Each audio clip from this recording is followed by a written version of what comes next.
Веројатно нема повидлив пример за опаѓањето од Египет, армијата презеде власт и се пресмета со оние кои мислат поинаку.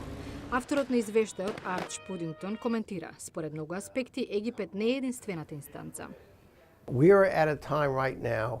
Денес лидерите во авторитарни средини се чувствуваат посигурно и поарогантно од порано. Постои широка коалиција на репресивни земји.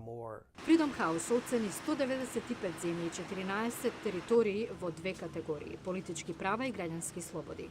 Најде дека слободата глобално е во опаѓање 8 година поред. 60% од населението, или речиси 4,3 милиарди луѓе, живеат во земји што се делумно слободни или не се слободни.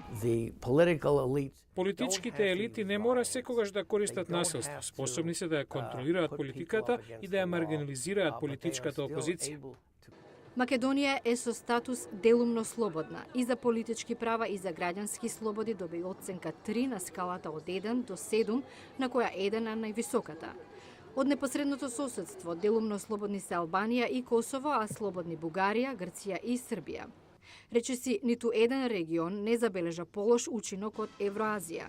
Најголеми виновници се поголемиот прогон, но и пресметката со медиумите во Русија и Украина. 78% од населението во регионот живее во земји што не се слободни. Што се однесува до САД и натаму со ранг на една од најслободните земји и покрај забелешките за случајот следење на податоци и Агенцијата за национална безбедност. Згора на ова, Freedom House наведува дека има друга причина Вашингтон да биде загрижен. Председателот на организацијата Дейвид Креймер вели: Кога слободата во светот е во опаѓање, има помалку стабилни земји и помалку стабилни партнери на кои може да се подпрете.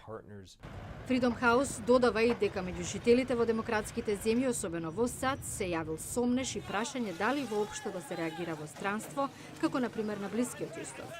Дейвид Шенкер од Вашингтонскиот институт споменува анкети во кои на преден план се домашните прашања, што само по себе прави оние кои бараат слобода да се запрашаат на кого да се обратат.